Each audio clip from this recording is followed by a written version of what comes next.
from Gaethje. Justin Gaethje by first round knockout. We were locked in. Tunnel vision. Target. Becoming a world champion. اليوم سوف نتحدث عن أحد أفضل المقاتلين البارزين، وفي هذا المقطع سوف نلقي الضوء على أحد أكثر التحولات القوية في مسار مقاتل في الفنون القتالية، جاستن غيتجي، الذي عرف مساره وتطوره لا مثيل له، من مقاتل بدون بوصلة يدمر أي منافس أمامه إلى أحد أكثر المقاتلين بتقنيات عالية واستراتيجية ذكية. وساهم في هذا التطور الكبير في مسار جاستن غيتجي مدربه تريفر واتمان، وأصبح بعدها من أكثر المقاتلين هيمنة في UFC. ملك الضربات القاضية. فجاستن غيتجي فهو مقاتل متوحش بما الكلمة من معنى، فقد كانت بدايته كهاوي أو كمحترف مليئة بالإنهاءات والضربات القاضية، حيث قبل انضمامه للUFC كان بدون أي هزيمة في مساره ب17 انتصارا بدون أي هزيمة، 15 منهم بالإنهاء و14 منهم بالقاضية. وإذا لم تستوعب ذلك فبحق جاستن غيتجي فهو وحش مدمر، وكانت بدايته كهاوي جد قوية، حيث حقق 7 انتصارات بدون هزيمة، وحقق ضعفها كمحترف حيث حقق 7 انتصارات و6 منهم بالإنهاء، وذلك قبل توقيعه في الUFC، حيث شهد مستواه تطورا كبيرا واصبح ذلك المقاتل المرعب لمنافسيه، وكان اداؤه في تطور دائم، وكان يدمر منافسيه الواحد تلو الاخر كالدبابه الجارفه، ويحقق الانتصارات بالانهاء ثم الانهاء، وذلك بادائه القوي وعزيمته الفريده. ويتوفر جاستن على يدين قويتين لعبتا دور مهم في تدمير اغلب المقاتلين، وعلى الرغم من قوه المنافسه فدائما جاستن يتفوق على منافسيه بقوته الخياليه ويدمر اي مقاتل في طريقه، ولم يحتاج للتطوير من ادائه كثيرا رغم تنافسه على المستويات. ومن المتوقع لمقاتل من عيار غيتجي أن يفوز باللقب وربما يدافع عليه عدة مرات، فغيتجي دخل الUFC بعزيمة وقوة كبيرة ويؤمن بأسلوبه المفترس لتحقيق مبتغاه، ورأينا ذلك في بدايته في الUFC التي كانت جد فرجوية، حيث حقق فوزا كبيرا ضد مايكل جونسون، وكانت بداية مثالية لجاستن في فئة الوزن الخفيف ضد أحد أقوى المقاتلين في الفئة، حيث تميز أداؤه بالروح القتالية والأداء العنيف، وكان ذلك كافيا ليحقق الفوز. بالعزيمة الكافية حقق مراده. وجاستن فهو يعد مقاتل فريد من نوع فئة الوزن الخفيف، ورغم حجمه الصغير فهو يمتلك كل المقومات للذهاب من مساره بعيدا. تطور المستوى. فغيتجي يتمتع بعدة مميزات، فهو مقاتل فرجوي من الطراز الأول، ومقاتل ينهي المنافسين بطريقة رائعة، لكن ذلك كله لا يكفي. وبعد هزيمته بالقاضية ضد كل من إيدي ألفاريز وداستن بواري، أصبح جاستن في مفترق طرق لغير من طريقة قتاله، فهو لا يجب فقط أن يعتمد على ضرباته، فهو يجب أن يمتلك أسلوب أكثر تكاملا ليتجاوز كل النقاط السلبية في أدائه ويطور من دفاعه لمجاراة أقوى المقاتلين في الفئة. فمدرب غيتجي تريفر واتمان قام بتفسير ذلك، وأن خسارة غيتجي ضد كل من ألفاريز وداستن بواري كانت النقطة التي ألزمت جاستن ليطور من مستواه لدرجة أخرى، ومن ذلك الحين أصبح غيتجي أكثر رزانة في أدائه مع الكثير من التأني والضربات القاضية، ولا يخاطر كثيرا ويؤمن باستراتيجية مدربه، مما دفع بمستوى غيتجي لمرحلة أخرى من التألق. وربما فهو لم يستطع تحقيق الفوز على الأسطورة الداغستانية حبيب نورماغوميدوف، لكن أصبح من نخبة الفئة بلياقة بدنية أقوى وأكثر ذكاء، وأصبح كذلك يتميز بتقنيات أكثر في نزالاته. وبالنسبة لتريفر واتمان، عندما سأل غيتجي بعد خسارته هل لا يزال لديه رغبة بأن يكون المقاتل الأكثر إثارة في العالم، وكان جواب غيتجي ليس حقا مدربي، أنا أريد أن أصبح بطل الUFC.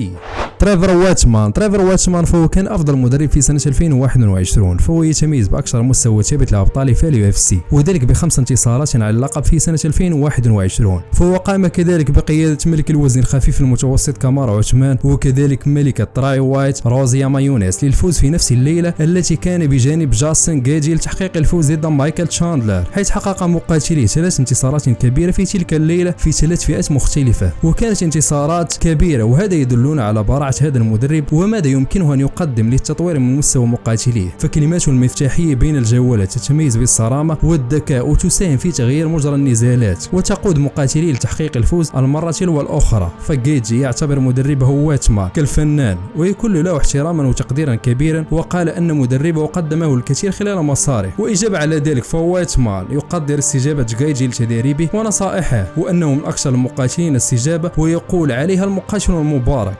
العودة للانتصارات. وفي غش من سنة 2018 كانت قفزة غيتجي جد كبيرة، حيث كان نزاله ضد جيمس فيك، وكانت عداوة كبيرة بين المقاتلين، وأطلق جيمس فيك لقب سامسون الUFC على جاستن غيتجي، وذلك نظرا لخسارته ضد كل من إيدي ألفاريز وداستن بواري بسبب أسلوبه المندفع وغير الذكي. لكن نزال غيتجي وفاكس كان مختلفا، وبعض الركلات من غيتجي والضغط المستمر والكثير من التأني من أدائه قبل أن يسقط منافسه بأحد أفضل الضربات القاضية في تلك السنة، وذلك ودفع فاكس للنوم فورا، وبذلك أصبح جيجي قريبا لمجاراة أفضل المقاتلين ليصبح البطل القادم.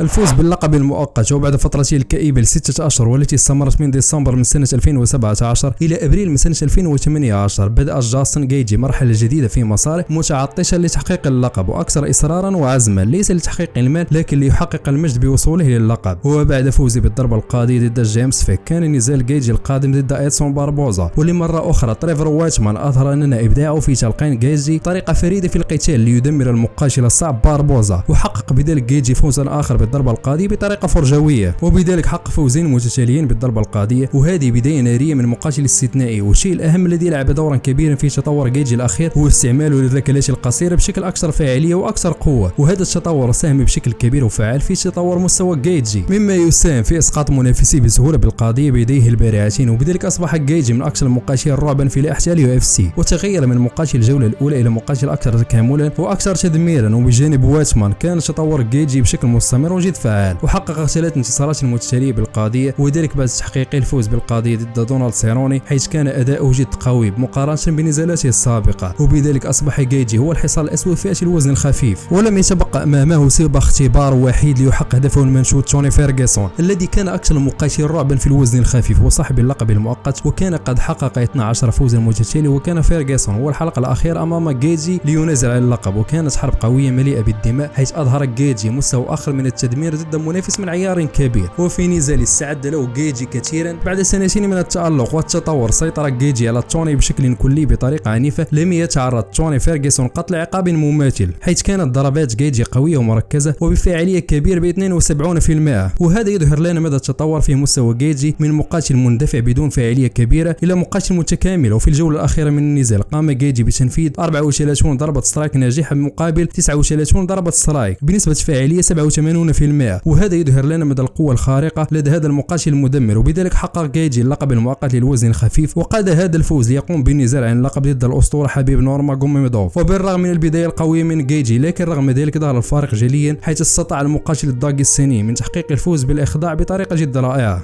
البحث عن اللقب، وكانت خسارته ضد حبيب هي الأولى منذ سنة 2018، وعاد جيجي بعدها بإصرار أقوى وعزيمة لا مثيل له ليحقق الهدف المنشود، وعاد القفص من جديد في نهاية سنة 2021، وذلك لمواجهة المقاتل الكبير مايكل تشاندلر في اليو اف سي 268. وبدأ جيجي نزاله بقوة بضربات مدمرة، وكذلك استعمل ركلاته القوية والمحكمة ضد منافسه، وأظهر كلا المقاتلين أداء رائعا وتنافسيا، وكانت حرب دموية من الضربات المتبادلة، لكن جيجي كان أكثر إحكاما وقوة وتنقصه الفاعلية. لكن بعد بعض الكلمات من واتمان بين الجولات، عاد جيجي بطريقة أكثر تأني وأكثر تركيزا، وكان هذا الفوز لجيجي هو الأول لواتمان في ذلك الحدث من 3 نزالات، حيث بعد ذلك أصبحت الأنظار موجهة للنزال عن اللقب ضد تشارلز أوليفيرا، حيث جميع الأعين كانت باتجاه نزال الرعب المتوقع بين تشارلز أوليفيرا وجاستن جيجي، والذي يعد فرصة كبيرة لجاستن جيجي ليحقق هدفه المنشود عبر سنوات طويلة ليصبح بطل اليو اف سي.